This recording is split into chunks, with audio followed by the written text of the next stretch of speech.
Hello, everyone, and thank you for joining us again on another episode of The Word.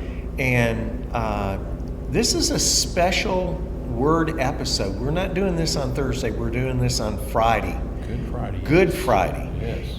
March 29th of 2024.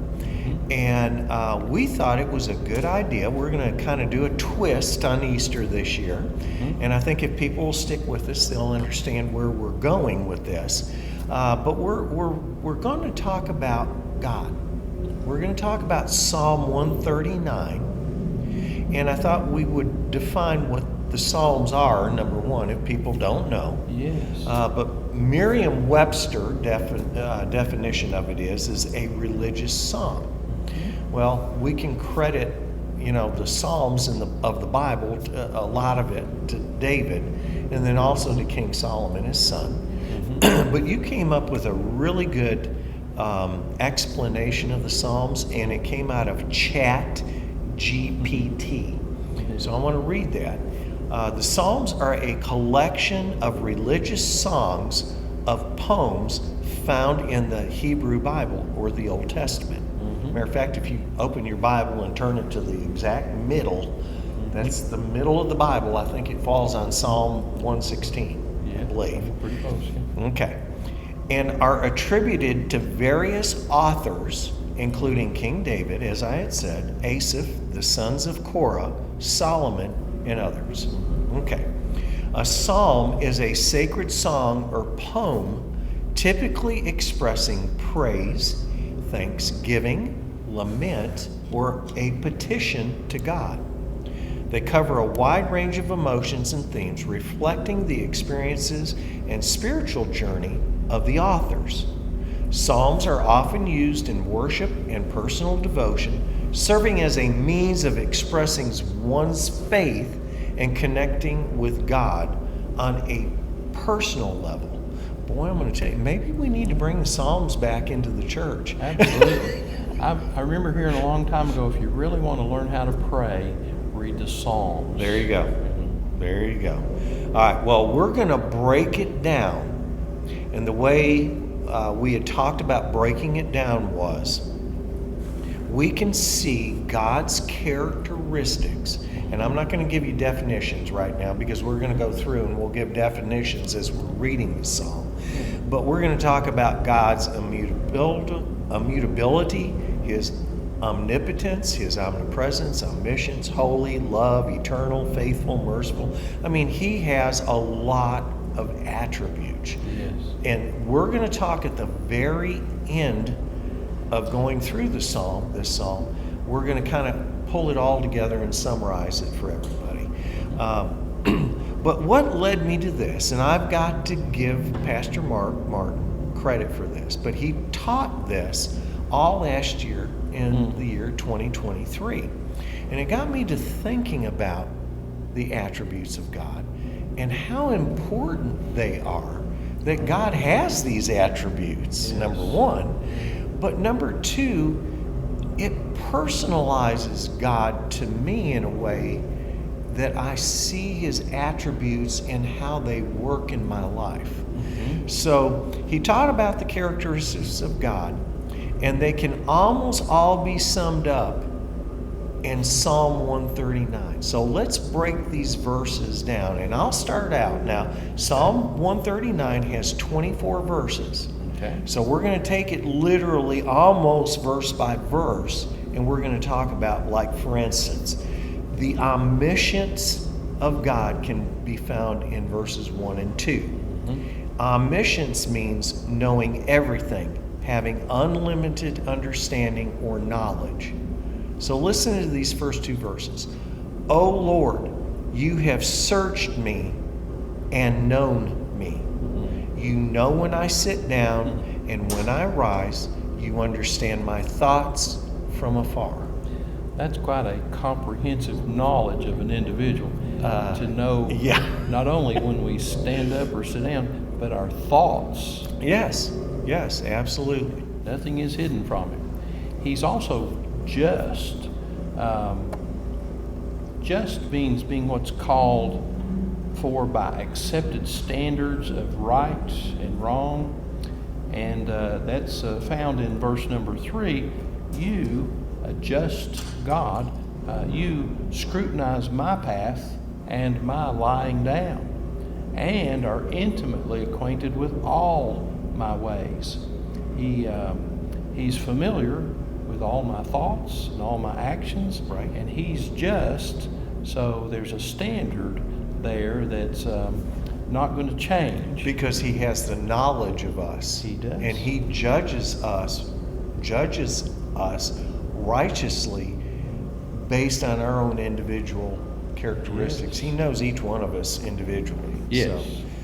So, the next one, there's 3 verses in here, and it refers back to his omniscience again, knowing everything and having unlimited understanding. So let's read verse 4, 5, and 6. Even before there was a word on my tongue, behold, O Lord, you know it all. Boy, that's pretty inclusive. Yes. You have enclosed me behind and before, and laid your hand upon me.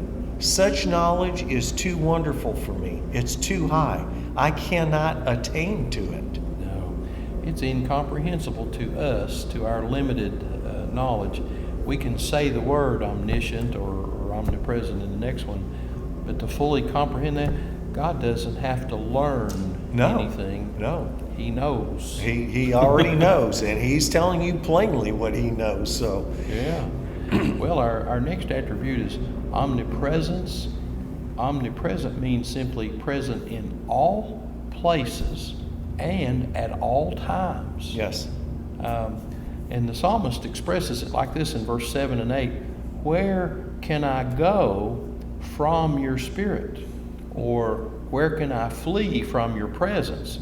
If I ascend to heaven, you are there. If I make my bed in Sheol, you are there. There's Yeah. nowhere in the universe we can No. escape from God's presence. Yeah. And some people might look at that as a harsh way, like, what do you, intrusive? But what a comfort to know that God is there, even when you're at your deepest depth, Yes. whether it's depression or drugs or whatever, and he's at the highest peak. Yes. He's always there with you. You cannot get rid of God. He's always there with you. That's right. So, There's no way yeah. to escape him. Yeah. And if you love him, it's very comforting. Yes. Yes. Yes. So the next attribute is immutable, which means it's not capable of changing or being changed. And I love this because no matter what forces in the universe there are, God is the sovereign force in the universe, and he never changes, and he's always right. So listen to these 2 verses, 9 and 10. If I take the wings of the dawn, if I dwell in the remotest parts of the sea, even there your hand will lead me, and your right hand will lay hold of me. And what that alludes to is that it doesn't matter where we're at. I mean, I know it kind of talks about omnipresence here, Yeah. but he doesn't change. It doesn't matter if it's the wings of dawn or remotest part of the sea.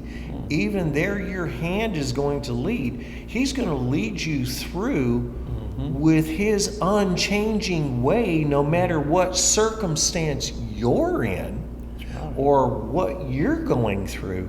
His hand is constant and will lead you through it. Yes. He's not going to be rewriting the commandments or changing the game on you there at some point. It'll never change. So we have that absolute assurance. Absolutely. Well, another attribute is his eternality. God is eternal. He has an existence. He has a validity that does not change. He never diminishes in any way whatsoever. No. And in verse 11 and 12, the psalmist states, if I say, surely the darkness will overwhelm me, and the light around me will be night, even the darkness is not dark to you, and the night is as bright as the day. Darkness and light are alike to you. God's not changed or affected in any way by the things that change in our experience. Yeah. He's consistently eternal. He's eternal, and He's omnipotent. And He is the bright light. I mean, the darkness will not overcome Him. You know, wherever there's light, there, you know, you can always see the light in the darkness. Well, let's talk about omnipotent, which is having unlimited power or authority. So verses 13 and 14 tell us, the psalmist tells us, "For you formed me, or formed my inward parts. You wove me in my mother's womb. If I give thanks to you, for I am fearfully and wonderfully made. Wonderful are your works, and my soul knows it very well." What power can you think of in any realm that can honestly state, "You formed my inward parts and wove me in my mother's womb"? That's for when I personalize that, and I think at one point I was literally being formed in my mother's You were womb. little tiny cells. Yeah, and God was performing that. Yeah. It's amazing, and here I am, 70 years later. I'm a product of what God formed in her womb. Here I am. Yeah. It's amazing. Well, God is merciful.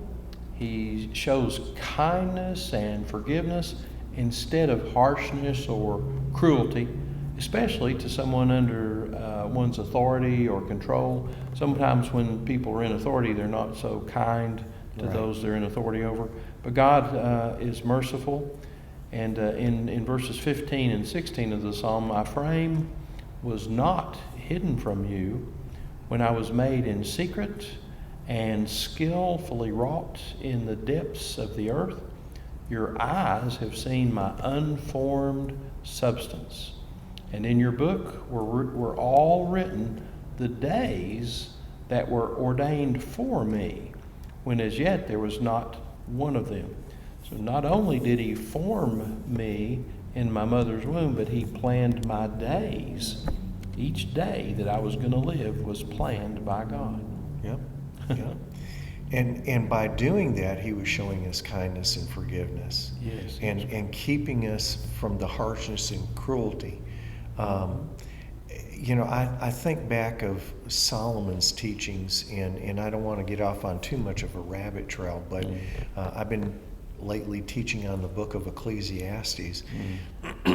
And when we're talking about in our definition here, when someone's under one's authority or control, we live in this world under someone else's authority or control. Even when we leave our parents' home, Yes. we're under the authority of the government or the local authorities or police officers, or we're always accountable to someone, whether we want to believe it or not. But look at how merciful God is. And Solomon taught us in Ecclesiastes, I think it was around chapter 10 and 11, he told us to submit to authorities Yes. with love, and do not repay evil for evil, but repay evil with good. Yes. And if God has been merciful for us, and He knows our frame, and it's not hidden from us, and He understands our sinful nature, and when we were made in secret, speaking about our conception, and skillfully wrought in the depths of the earth, and He's seen us in our basic form, then why can we not, if He's been that He could have just taken us out. Oh, easily. But He saw to our development. And Yes. He brought us into existence, and He gave us a life. Yes. Yeah, what mercy. All right, so let's talk about love. Is the next part of His attributes: to feel passion, devotion, or tenderness for, or to seek our good, which is the agape love which God has for us. The passion, the devotion, tenderness are all good things, but they're feelings. But God has agape love, or true unconditional love for us, which seeks our true good. Yeah. That's what we need to focus on. And verses 17 and 18 speak to that. How precious also are your thoughts to me, O God. How vast is the sum of them. If I should count them, they would outnumber the sand. When I awake, I'm still with you. Isn't that a comforting feeling? Wow. When we're there? How encouraging can that? I mean, how can you not see that as encouraging? Oh, You know? that's incredibly encouraging to me. Well, again, we come to the attribute of God called just. He is just, and that's what's called for by accepted standards of right and wrong. In verses 19 and 20, the psalmist says, "Oh, that you would slay the wicked, O God. Depart from me, therefore, men of bloodshed, for they speak against you wickedly, and your enemies take your name in vain." David was a friend of God, and if someone opposed God, if they were an enemy of God, they were David's enemy as well. Yes. And I think God, he appreciates David's loyalty and friendship. And David was crying out for justice, and he's calling a just God, slay the wicked. Yep. And that's where capital punishment probably comes from. Slay, I would say so. slay the wicked. I And would say so. depart from me, men of bloodshed, or murderers. So God's character is on display right there by Yeah. King David. Well, and leading into that, the next character or attribute is how holy God is. That holy is set apart or worthy of veneration by association with God.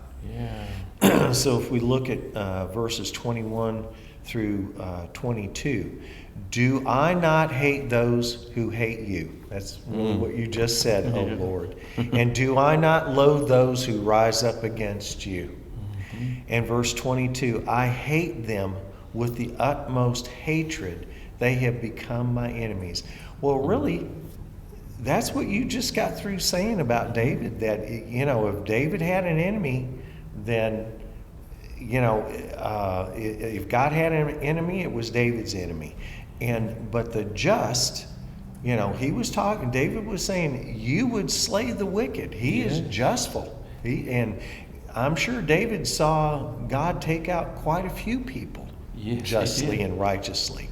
But God is so holy, and David equated to his holiness that, I don't hate those who hate you, but I do loathe those that rise up against you, because he knew how holy the Lord was and Yes. is, He's taken a stand for God's righteousness. Yes. And anyone that opposes God or his righteousness, David opposes them. So Yeah. he's joined God. Well, God is faithful. Faithful means firm in one's allegiance to someone or something. It's a rare trait today, but faithful is our God. And in verse 23 and 24 of Psalm 139, search me, O God, and know my heart. Try me and know my anxious thoughts, and see if there be any hurtful way in me, and lead me in the everlasting way. David is inviting God to search his mind, his heart, his spirit, and find anything that's inconsistent with God's character. He's asking him to cleanse him, remove any hurtful way, and lead me in the everlasting way. Now, we could have a sermon on that. Oh yeah. Well, and it just came to me just now when you were talking about that and reading that verse, and we just talked about God's. He knit us in the womb. He knows every part of us, but yet we have David here asking God to search him. And David already knows that God knows him. So why would he say, search me, O God, and know my heart? I think David was saying, God, I recognize your attributes. I recognize that you're a holy God. I know who you are. And I know that you know me intimately. Yes. And I'm inviting you in to know who I am and know my heart, not because you don't already know it, but because I am willingly bowing to you to Yes. say, come into me, Lord. I want you to have an intimate relationship with me. And isn't that what Easter is really all about? To recognize what God has done on the cross, Oh, on my. Resurrection Day or Easter or whatever you choose to call Good it. Friday. Now, for God the Father to give God the Son, and for God the Son to lay his life down for us on that cross, he freely and willingly gave his life so that you and I wouldn't have to perish. The attributes of God that are behind that sacrifice are beyond my understanding or comprehension. They're amazing.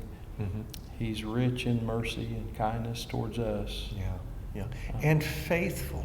Yeah. See that, and I can't overemphasize enough the faithfulness of God, even though we may not see it in a day by day.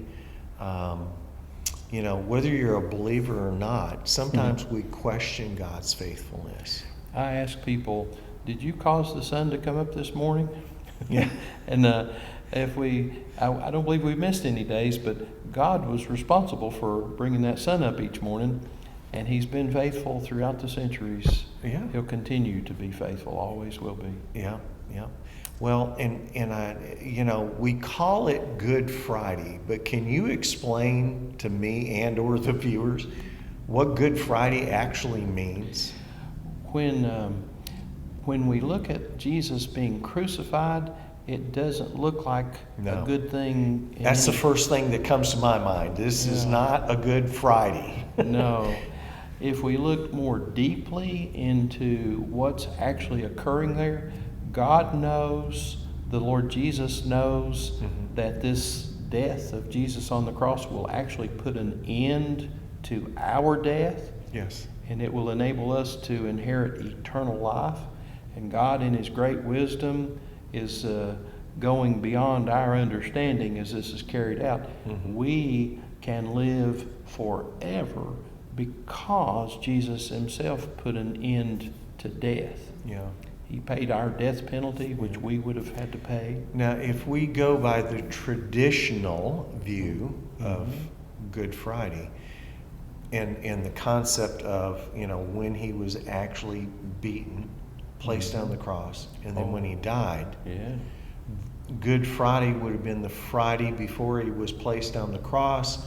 Before correct me if I'm wrong, Well, but I would think that this would have been the time that he would have been beaten Yeah. and his flesh ripped from his body and from his bone, and where the crown of thorns would have been put on, and he was spat on and demeaned and things like that.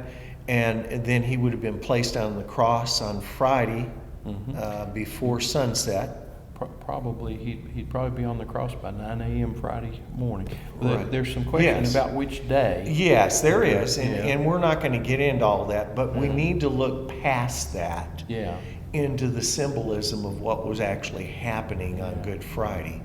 And then he would have gone to, they would have nailed him to the cross, and within a short period of time, which is unusual for a crucifixion, because normally, the Romans were very adept at suffering, Yes. making people suffer. The idea of the cross was to humiliate to the extreme Right. the man on the cross, and they wanted to make a statement like, this is what Rome does to someone who claims to be the king Right. of the Jews. Yes. And so they're making a real statement there with the execution of Christ on the cross. And then I think it was within 3 hours he died, It or a was- short time. He was on the cross probably from 9 to noon, and then from noon to 3 p.m. the sky was darkened for about 3 hours. And the earthquakes and the things like that happened. Yeah. Okay. Somewhere- And then he would have been placed in the tomb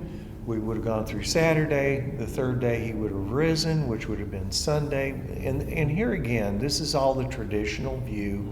I'm not going to get into all the other things and That's the traditional calendar, but we could get into the Jewish calendar and move all this up in the week further. But the point is that when he was taken off that cross and placed in the tomb, or Sunday morning, to come back and anoint the body with the perfumes to help it degrade down, because that would have been the custom after someone died.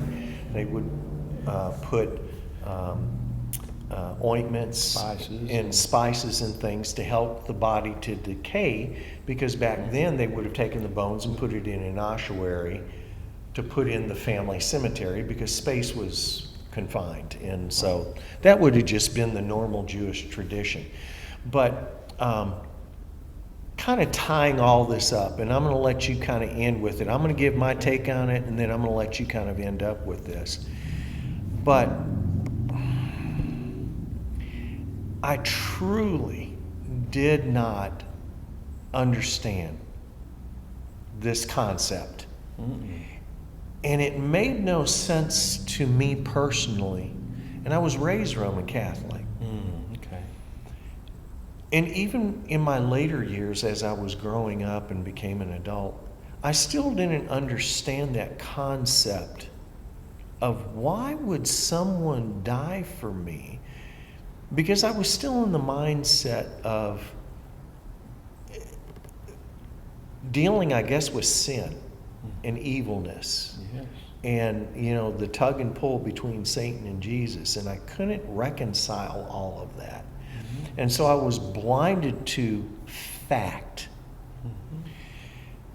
And of course, as a believer, now, when you understand the truth, you understand the Jewish customs, you understand the Bible, you understand how Jesus, the Spirit, God works in your life. You understand Psalm 139 and these attributes, and you see them being played out in your life, then you finally get it. Oh, sin. I am actually taking something that I'm doing and hurting someone else. Yes. And I don't want to hurt someone else any longer. Now, I can't see him. I can't feel him. I can't taste. I can't touch. But I know he's just as real as you sitting here right next to me. Yes, he's spiritually discerned. Yeah. So the word sin has a different meaning to me now, and has for some 20 years. Yes. But I never could grasp that. And so my hope this Easter is that, number one, that you spend time with your family in meditation, even if it's on just Psalm 139, which is, I think, the reason why I felt like we needed to do this, something different, so that we have an understanding of who God is before we see him up on that cross and what he's done for us. Yes, think about who that is on Right. that cross. So I'm going to let you conclude with this now. This entire discussion is really rich and deeply moving. These are some profound topics we're covering. Yes. And when we reflect on the attributes of God, we may have some difficulty understanding or comprehending everything he's doing, but we'll explore them. Omniscience and omnipotence. God knows everything about everything. He has all power. There's a very clear thought in place behind all of his actions. And we can rest knowing that God's omniscience assures us we are fully known and we are fully understood by him. Even if we don't understand ourselves, he understands everything. Yeah. And you don't ever have to worry about getting lost somewhere, because he's omnipresent. He's here, he's there, he's everywhere. He's with us at all times, whether it's times of joy or sorrow. He can offer us comfort and guidance. He is our creator. And the psalmist is talking about God's role as the creator. And he acknowledges, think of the the abilities the creator of the universe must have, and the wisdom and the knowledge. He loves us deeply. He cares for us, and his intimate knowledge of us. He knew us even as he formed us in the womb. He knows every day of our life. He's ordered all those things for us. All those are the result of his deep love for us, and he's attentive to every detail of our life. I have prayed and asked God to provide me with a washcloth, and he provided it for me. I prayed and asked him to help me in horrible situations that were beyond like anything I could possibly imagine, and he helped me there. So there was nothing too small and nothing too great, but what he didn't care and help me. Yeah. Well, we can know, I mean, some applications are, life applications. We can go ahead and be vulnerable before God. Right. We don't have to see ourselves as having it all together, because we don't. We're vulnerable. I can tell you that. We just go ahead and relax, knowing he is all powerful and we're not. Right. He fully knows and understands us, and he can set us free from fear and shame. Just go ahead and be open. I talk to him freely and openly. I confess all kinds of things to him all the time, and he accepts us. Yeah. So go to him. He'd prefer that you come to him honestly and openly. He doesn't want you to run from him and hide. No, like Adam and Eve did. Yeah. He knows. He knew where Adam and Eve were.